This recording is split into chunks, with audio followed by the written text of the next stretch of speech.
on a strange turn of events, like I was introduced to, and maybe it's because of some of the anti-Catholic stuff I was looking at the time, Michael Voris and Church Militant. And this was in 2019, thereabouts. So, you know, the Cardinal McCarrick scandal was big news. And so there was like this Catholic moment in the like the sphere I was existing in, you know, what I was listening to, like media wise, and what I was studying and the patristics.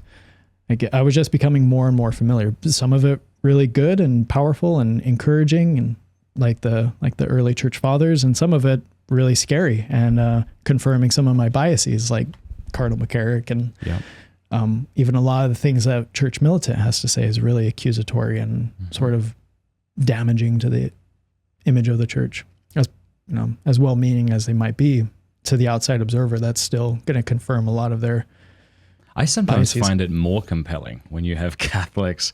Had a very prominent Catholic say to me the other day that he's convinced that the Catholic Church is the most corrupt institution in the world. And he's saying this to me in front of my Protestant friend. And, you know, we're like bemoaning the kind of like the hypocrisy and the corruption in the church. I'm pretty sure our Protestant friend is like, and yet y'all are Catholic. Oh, of course. Well, where else is there? Yeah.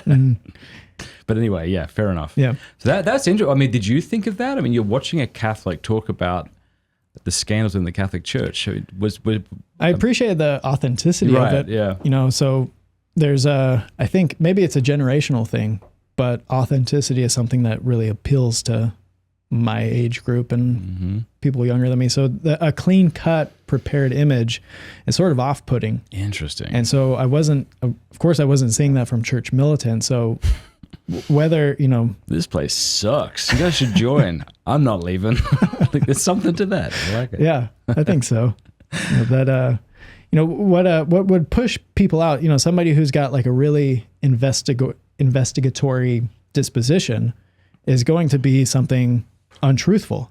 Yeah. And so you can take somebody and appreciate somebody like Michael Voris, who really is good at what he does, and he pursues truth, and he, you know, he presents it in a way that's not flattering, but I would still think like, okay, somebody like that who's so critical and forthright about the problems within the church, if it wasn't true, why wouldn't he just leave? You know, and things like Mormonism and atheism, and it doesn't take long if you're really serious about studying it and wanting to know the ins and out of it, and even the ugly parts of it, that, okay, this is just not tenable. You know, it's not true, so maybe I should pack it up and move somewhere else. But if somebody is aware of those things and still holds fast to it regardless, I think it speaks well to what it is. And so, so I had, you know, two presentations of Catholicism happening simultaneously, you know, the mix of the fathers and them saying what it is. Hey, thank you so much for watching. Before you go, do us a favor, leave a comment, let us know what you thought of the video, like, and subscribe.